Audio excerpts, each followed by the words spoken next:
ಕುಂದಿರಾಯ ಯೋಗಿ ಓಂ ನಮೋ ಕುಂದಿರಾಯ ಯೋಗಿ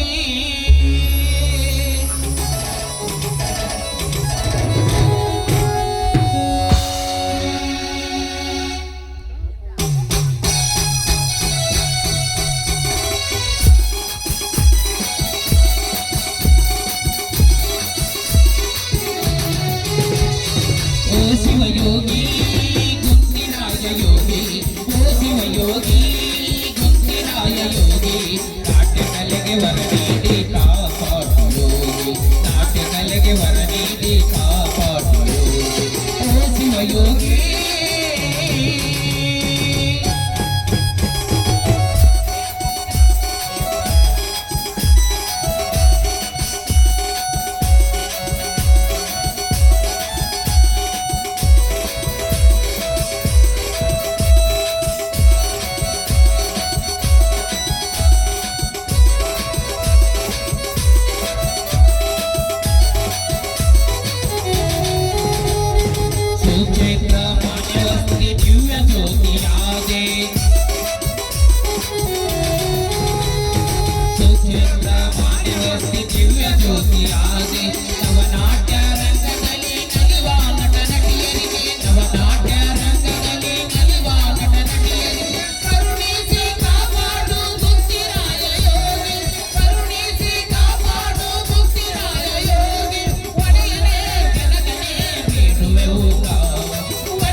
ಶಿವಯೋಗಿ ಗುಂದಿರಾಯ ಯೋಗಿ ಓ ಶಿವಯೋಗಿ ಗುಂದಿರಾಯ ಯೋಗಿ ನಾಟ್ಯ ಕಲೆಗೆ ವರ ನೀಡಿ ಕಾಪಾಡು ಯೋಗಿ ನಾಟ್ಯ ಕಲೆಗೆ ವರ ನೀಡಿ ಕಾಪಾಡು ಯೋಗಿ ಓ ಶಿವಯೋಗಿ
ध्वज उत्तिष्ठ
ಉಳಿಸಿ ಶಿಷ್ಟರನ್ನು ರಕ್ಷಿಸುವ ಭಾರ ನಿನ್ನನ್ನೇ ಕೊಡುವೆ ತಾಯಿ.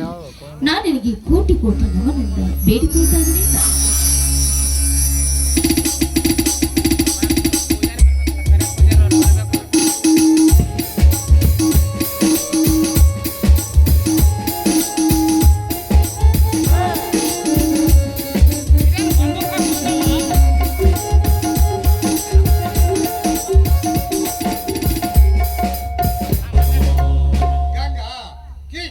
ಪವಿತ್ರ ನೀರಿನಿಂದ ಈ ತಾಯಿಯ ಶ್ರೀ ಚರಣ ಕಮಲ ತೊಳೆದು ಪೂಜೆಗೆ ಪುನೀತಳಾದಿಯಾ? ಹೌದು ಸ್ವಾಮಿ, ನಾನು ಪೂಜೆಯಿಂದ ಪುನೀತನಾಗಿದ್ದೀನಿ. ಈಗ ಆ ನನ್ನ ತಾಯಿಗೆ ನಮಸ್ಕರಿಸಿ ನೀವು ಪಾವನರಾಗಿ ಬನ್ನಿ ಸ್ವಾಮಿ. ಬಡರೈತರಿಗೆ ಕಂಗಳಿಸುವ ಗೋತಾರಿ ಬನಶಂಕರಿ, ಸದಾ ಸತ್ಯ ಧರ್ಮದ ಹಾದಿಯಲ್ಲಿ ನಡೆಯುವ ನಿನ್ನ ಮನದಾದ ಮರ್ಮವನ್ನು ನೀನು ಅರಿಯಿದ್ಯಾ? ಅನಾಥ ಮಕ್ಕಳೇ ನನ್ನ ಮಕ್ಕಳೇ ಎಂದು, ಈ ಮನೆಯ ಆಳುಗಳೇ ನನ್ನ ಮನೆಯ ಯಜಮಾನರನ್ನು, ರಾಮಲಿಂಗ ಪರಿವೀರರನ್ನು ನಂಬಿ ಬದುಕಿದ ನನ್ನ ಮನಸ್ಸನ್ನು ಹೀಗಿತ್ತಿರುವಾಗ ನಿಲ್ಲಿಗೆ ನನ್ನ ಒಬ್ಬಳ ಮಗಳಾದ ಶಾಂತಳಗೆ ನಿನ್ನ ಆಶೀರ್ವಾದ ಇರಲಿ ತಾಯಿ, ಆಶೀರ್ವಾದ ನೋಡಿ, ಮೇಲು ಕೇಳು ಎನ್ನದೆ ದೊಡ್ಡವರು ಸಣ್ಣವರು ಎನ್ನದೆ ಇಂಥ ಮಾತನಾಡ್ತಾ ಇದ್ರಲ್ಲ. ನಿಮ್ಮಂತ ಪತಿಯನ್ನು ಪಡೆಯಬೇಕಾದ್ರೆ ಈ ನನ್ನ ಜನ್ಮ ಸಾರ್ಥಕವಾಯ್ತು ಸ್ವಾಮಿ, ನನ್ನ ಜನ್ಮ ಸಾರ್ಥಕವಾಯ್ತು. ನಾನಿಲ್ಲದೆ ಇಲ್ಲಿ ನನ್ನದು ಅನ್ನೋದು ಏನಿದೆ ಕಿದ್ದ ವಾಣಿ ಅಂತೆ. ಇಲ್ಲಿ ನನ್ನದು ಎಂಬುದು ಏನಿದೆ ಗಂಗಾ, ಹುಟ್ಟಿ ಕೊನೆಗೊಂದಿನ ಸತ್ತು ಹೋಗುದು ನೆಚ್ಚಿವರೆ ಕೆರಿರೆಕ್ಕಿ. ಏಕೆ ಸಂಪತ್ತಿನ ತಾಪ ಬರೆಸಬೇಕು? ಒಟ್ಟಾರೆ ಈ ಜಗದಲ್ಲಿ ನಾವು ಈ ಭೂಮಿಗೆ ಬೆಳಕಾಗಿ ಬಾಳಬೇಕಂದರೆ ಇದಕ್ಕೆ ಒಂದೇ ದಾರಿಯಿದೆ. ಸದಾ ಶಿವನ ಸ್ವರಣಿ ಗೈಯುತ್ತ ಮುಕ್ತ ಮನಸ್ಸಿನಿಂದ ಒಮ್ಮ ಕಣ್ಣ ತೆರೆದು ನೋಡಬೇಕು. ಅಟ್ಟೆ ಜೀವನದ ಅದೆಂತ ನಿಗುಂಡ ರಹಸ್ಯ ಅಡಗಿದೆ ನಿಮ್ಮ ಮಾತಿನಲ್ಲಿ.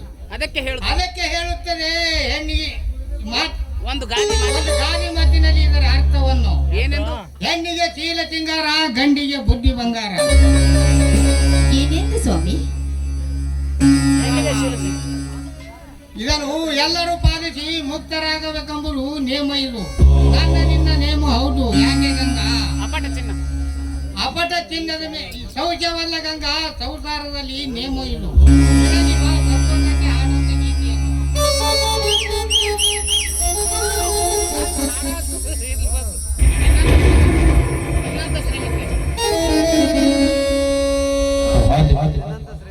ನಿನ್ನಂತ ಶ್ರೀಮತಿ ಕೈ ಹಿಡಿದಾಗ ನಿನ್ನಂತ ಮೂವತಿ ಜೊತೆಯಾದಾಗ ದಿನವೂ ಆನಂದವೇ. ಎಂದು ಹೀಗೆ ನಾವು ಸೇರಿ ಹಾಡುವಾಗ ಬದಕು ಸ್ವರ್ಗವೇ.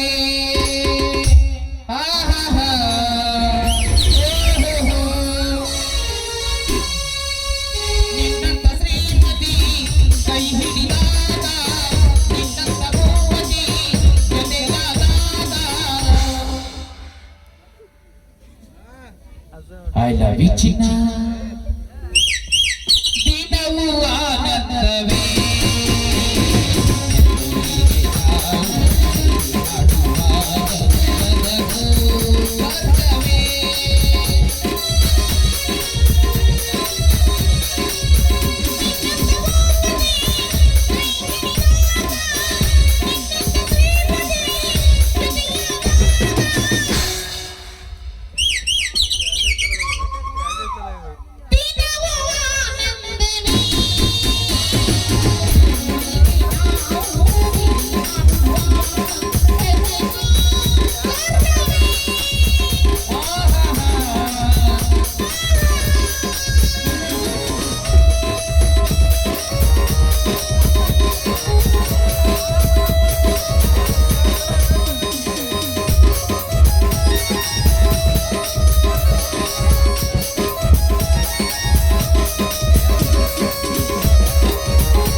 ಗೊಡವಿ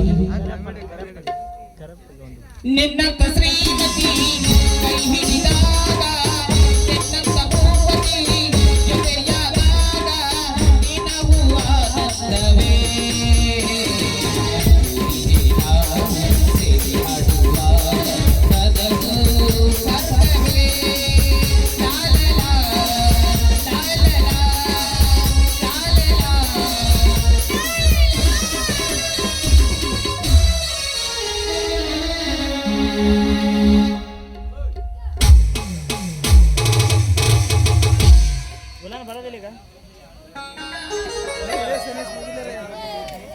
ಗಂಗಾ ಹೊಲದಲ್ಲಿ ಆಳುಗಳು ಬಾಳವೆ. ರಾಮಲಿಂಗ ಇದ್ದ ಹೊಲಕ್ಕೆ ನಾನಿಟ್ಟು ಹೋಗಿ ಬರುತ್ತೇನೆ. ಆಯ್ತ್ರಿ, ಬೇಗ ಬರ್ಬಿಡಿ.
ಏನು ಮಾಡ್ತೀರಿ ಊರಿನ ಧನಿಕ ಶಾಂತಗೌಡರು? ಓಹೋ, ಏನಿಲ್ಲ ಬನ್ನಿ ಗೌಡ್ರೆ.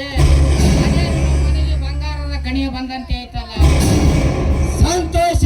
ಅಂತದೇನೆಲ್ಲ ನೋಡ್ರಿ, ಇಬ್ಬರ ನಡುವೆ ಉಂಟಾದ ಸಮಸ್ಯೆನ ಬಗೆಹರಿಸಲು ಬಂದಿರುವೆ. ಅಪ್ಪ, ಇದಂತ ಮಾತು. ಗಂಗಾ, ನೀನಿಟ್ಟು ಒಳಗೆ ನಡಿ. ಮೂರನೇ ತಲೆಮಾರಿನ ನಮ್ಮ ಅಜ್ಜಿಯರ ತಾಯಿ ಒಬ್ಬರೇ ಆಗಿರುವಾಗ ಅಲ್ಲಿಂದ ಇಲ್ಲಿವರೆಗೆ ಹೇಗೆ ನಡೆದುಕೊಂಡು ಬಂದಿದ್ದಾರೋ ಏನೋ, ಹಾಗೆ ನಡೆದುಕೊಂಡರು ನಾವು. ಅದರಲ್ಲಿ ಏನದೇ ಸಮಾಚಾರ ಶಾಂತಗೌಡ, ಸಮಸ್ಯೆದ ಸಪ್ಪವಾಗಿ ನಿಂತು ಹಿಡಿಯುತ್ತಾಡುತ್ತಿರುವೆ ನನ್ನ ತಲೆಯಲ್ಲಿ.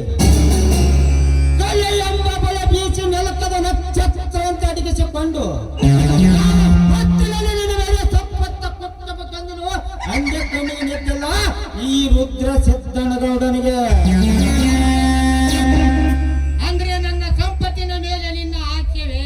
ಹೌದು. ಮೂರನೇ ತಲೆಮಾರಿಂದ ಆಸ್ತಿಗಾಗಿ ಇಬ್ಬರ ನಡೆ ಹೊತ್ತಿಕೊಂಡರು ಬೆಂಕಿ ನಂದಬೇಕಾದರೆ ಇಬ್ಬರ ಒಬ್ಬ ಸಾಯಲೇಬೇಕು. ಅಂದಾಗ ನನ್ನ ಆತ್ಮಕ್ಕೆ ಶಾಂತಿ ಸಿಗುವುದು. ಆ ಸಾವನ್ನು ಏಕೆ ಬೈತೀರಿ ಸೋದರ? ಇದಕ್ಕೆ ಧರ್ಮ ಮೆಚ್ಚುವುದಿಲ್ಲ. ನಿನ್ನ ತಂದೆ ತಾಯಿಗೆ ಸೇರಬೇಕಾಗದು ಸೇರಿದೆ, ನನ್ನ ತಂದೆ ತಾಯಿಗೆ ಸೇರಬೇಕಾಗದು ಸೇರಿದೆ. ನಮ್ಮಿಬ್ಬರು ತಂದೆಯವರು ಸರಿಯಾಗಿ ಇಲ್ಲಿವರೆಗೆ ಬೆಳೆದುಕೊಂಡು ಬಂದಿದ್ದಾರೆ. ಹಾಗೆ ಹೋಗೋಣ ನಾವು. ಮತ್ತೆ ಹೆಣ್ಣ ಅತ್ತಿಯ ಕದನ ಸಾಧ್ಯವಿಲ್ಲ ಶಾಂತಗೌಡ, ಸಾಧ್ಯವಿಲ್ಲ. ಕಳೆದುಕೊಂಡಿದ್ದೀನಿ. ಮತ್ತೆ ನೀ ಮಾಡುವ ಕಪಟತನ, ಮೋಸ, ವಂಚನೆ ಹಾಗೂ ನನ್ನ ಬೆಂಬಲಿಗರು ಹೇಳು ಚಾಡಿ ಕೊಡಿಸುತ್ತೇನೆ. ನೀವೆಲ್ಲ ನೋಡಿ ಸೇವೆಗೆ ತೆಗೆದುಕೊಂಡು ಕಾನೂನ ಮನೆಯಲ್ಲಿ ಸೌಕಾರನಾಗಿರಬೇಕೆಂದಿದ್ದೀನಿ. ಗಂಡ ಮಕ್ಕಳೆಲ್ಲ ನೀನು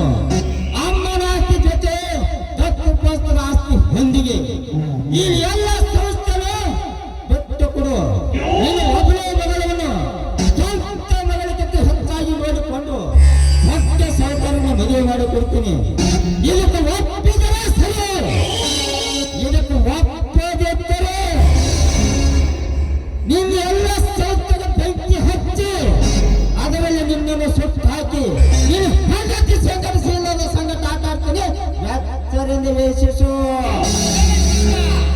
ನುಡಿಯಲು ಎಲ್ಲೊಂದು ಕೆಟ್ಟ ಶಬ್ದವನ್ನು ನೀನು ಎಲ್ಲ ಆಸ್ತಿ ಪಡೆದರೇನು, ನಾವಿಬ್ಬರು ಕುಟ್ಟಿ ಹಿಡಿದರೇನು. ಶೀಲವೇ ಮೇಲೆಂದು ತಲೆ ಎತ್ತಿ ಬಾಳುವ ನನ್ನ ಗೌಡಚನಿಗೆ ಶೀಲದ ಜೊತೆ ಆಟ ಆಡುತ್ತೀರಿ ಅಂತೀಯಲ್ಲ, ನೀನೊಬ್ಬ ಮನುಷ್ಯನೇ ನಾಲಾಯಕ. ಜಗತ್ತು ಹೇಳುತ್ತದೆ ಹೆಣ್ಣಿಗೆ ಶೀಲ ಸಿಂಗಾರ, ಗಂಡಿಗೆ ಬುದ್ಧಿ ಬಂಗಾರ. ಅಂತ ಬಂಗಾರದ ಬುದ್ಧಿ ನೀನು ಕಳೆದುಕೊಂಡು ಶೀಲದ ಬಗ್ಗೆ ಮಾತನಾಡುತ್ತೀವಲ್ಲ, ನಾಚಿಕಿಲ್ಲವೇ ನಿನ್ನ ಏತಿ ಜನ್ಮಕ್ಕೆ?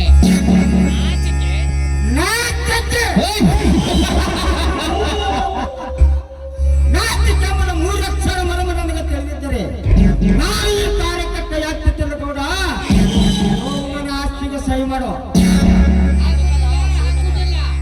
ಸಹಿ ಹಾಕದಲ್ಲ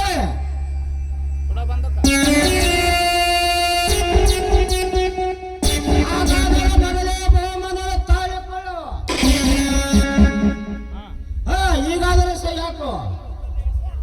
ಮೋಸ ಮಾಡಿದರೆ ಮೋಸ ಮಾಡಿದಿ, ನಾನು ನಿನಗೆ ಕೊಂದೇ ತೀರುತ್ತೀನಿ.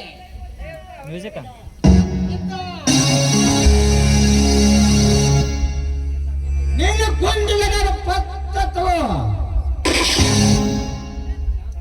ಶಾಂತವಡ. ನೀನು ಕುಂಟತ್ತ ನಿನ್ನ ಮಂಟಪ ಸರ ಒಳಗಾಗಿ ನಿನ್ನ ಹೆಂಡತಿ ಶೀಲತೆ ಎಂದು ಸೆಪ್ಪಿ ಮಾಡಿ ಆ ನಂತರ ಸೈಕೋಣ ಹೋಗ್ತದೆ. ನೋಡ್ತಾ ಇರು.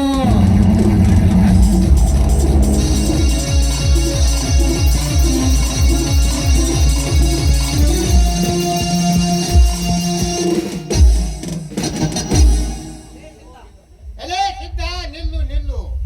ಅಯ್ಯೋ ದೇವ್ರೆ, ಬುದ್ಧಿರಾಯ ಕಾಪಾಡು ತಂದೆ, ಕಾಪಾಡು.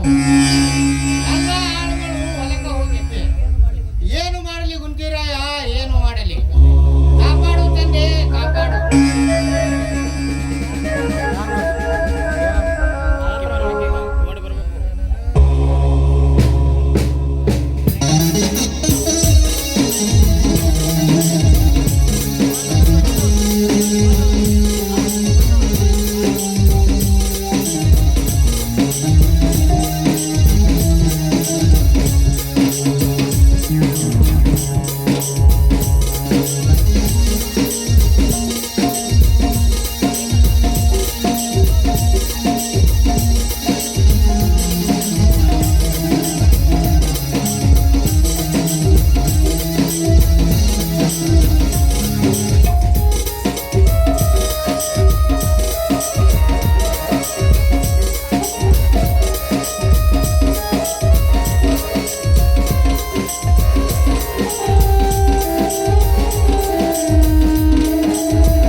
ಗಂಗಾ ಗಂಗಾ ಎಂತ ಆತಂಕದ ಅಳಿವಿನ ಹಕ್ಕಿನಲ್ಲಿ ಇದ್ದೇವೆ. ನಿನಗೆ ಮಾನ ಮುಖ್ಯವೋ ಇಲ್ಲ ಪ್ರಾಣ ಮುಖ್ಯವೇ? ಹೇಳು ಗಂಗಾ, ಹೇಳು. ಯಾಕಂದರೆ ಗಂಡಿಗೆ ಚೀಲ ಸಿಂಗಾರ, ಗಂಡಿಗೆ ಬುದ್ಧಿ ಬಂಗಾರ. ಸ್ವಾಮಿ, ನನಗೆ ಪ್ರಾಣಕ್ಕಿಂತ ಮಾನ ಮುಖ್ಯ. ನೋಡಿ ಸರ್, ನನಗೆ ಪ್ರಾಣಕ್ಕಿಂತ ನನ್ನ ಶೀಲವೇ ಮುಖ್ಯ. ನೀವು ಮಾತುಗೊಮ್ಮೆ ಹೇಳ್ತಿರಲ್ಲ ನೋಡಿ, ಹೆಣ್ಣಿಗೆ ಶೀಲವೇ ಶೃಂಗಾರ, ಗಂಡಿಗೆ ಬುದ್ಧಿ ಬಂಗಾರ ಅಂತ.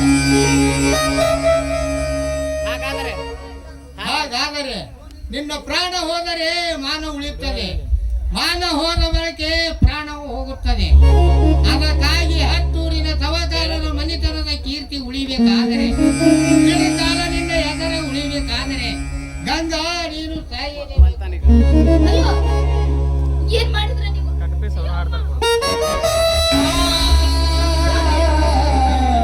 ನಿಮ್ಮ ಕೈ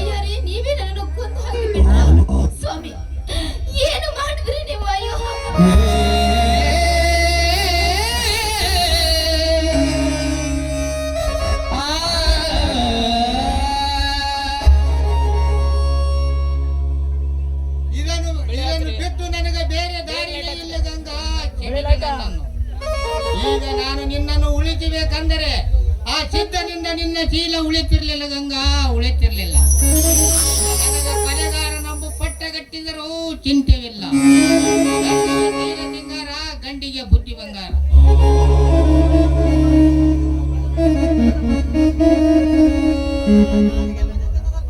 ಇದು ನನ್ನ ನಿನ್ನ ಮಾನದ ಮನಿತನದ ಪ್ರಶ್ನೆ.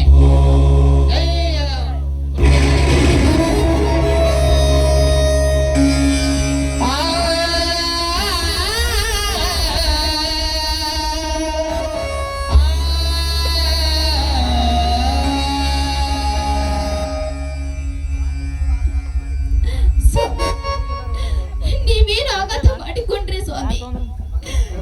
ಸ್ವಾಮಿ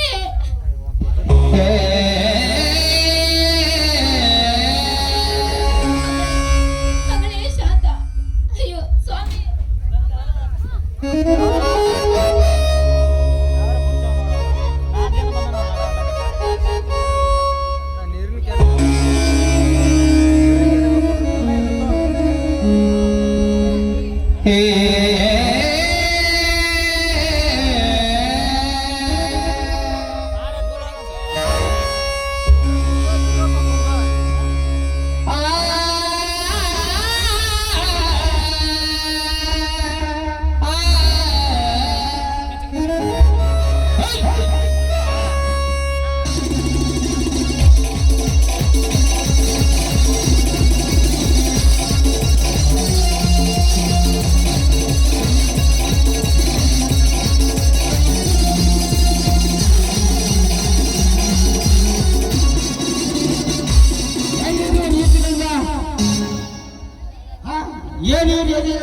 ಈ ಸ್ಥಿತಿ ತಂದರು ಯಾರು ಇವನಿಗೆ?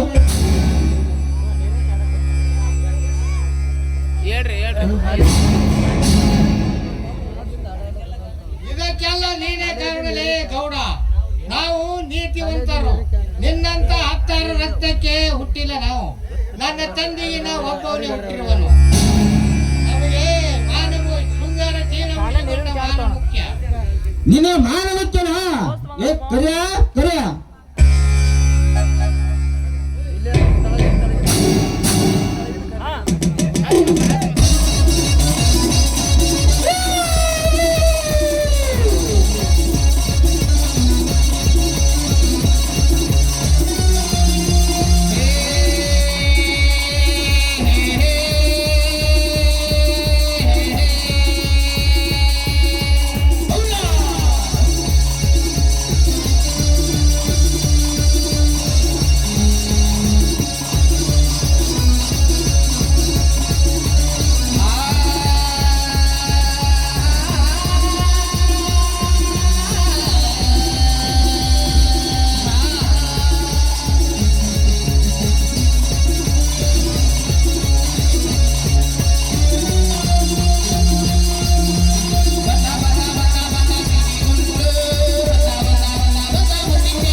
ಸಾವುಕಾರನಾಗಬೇಕು. ಈ ಸಹಿ ಗೌಡನ ಕೈಲಿ ಎಲ್ಲ ಆಸ್ತಿಗೆ ಸಹಿ ಮಾಡ್ತೇವೆ.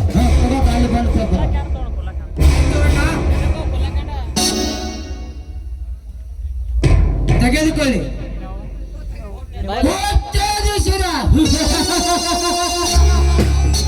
ಈ ನಾಡಿಗೆ ನಾನೇ ಕೋಟ್ಯಾಧೀಶರ. ಸರಿಯಾ? ಈ ಗೌಡ ಹಳ್ಳಕ್ಕಿತ್ತು ಹಾವಾಗಿದ್ದಾನೆ. ಇವ ಬದುಕಿ ಮರುವು ಬೇಗನೆ ನಿನ್ನ ಕತ್ತಿಂದ ಎತ್ತುವುದು ಇವ ಹೆಣವಾಗುವಂತೆ.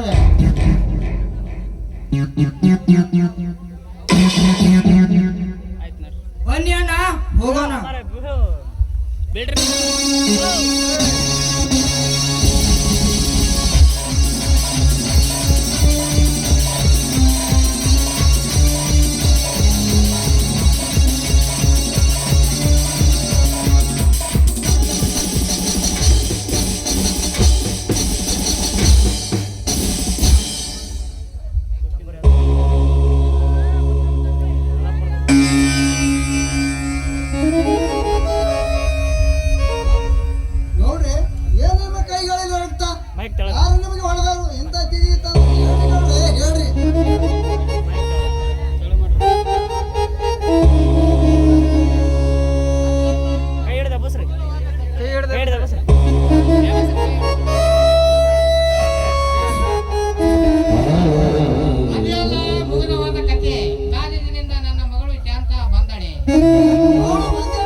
ನಿಮ್ಮಿಬ್ಬರಿಗೆ 10 ಎಕರೆ. ಚಲಾ ನಿಮ್ಮಿಬ್ಬರಿಗೆ 10 ಎಕರೆ ಜಮೀನು ಬರ್ತಿದ್ದೇನೆ. ತಗೊಳ್ರಿ, ಆದ್ರೆ ನನ್ನ ಮಗಳನ್ನ ಸೂರ್ಯಚಂದ್ರ ಸಾಕ್ಷಿ, ಈ ಮಾತಿಗೆ ಗುಂತಿರಾಯನ ಸಾಕ್ಷಿ. ಅದು ಏನಂತ ಹೇಳಿದ್ರಿ, ನಿಮ್ಮ ಹಾಳಾಗಿ ಶಿರಸವಾಗಿ ಪಾಲಿಸ್ತೀನಿ. ಅಪ್ಪ ಏನಿದೆ ಅಲ್ಲ ನಿಮ್ಮ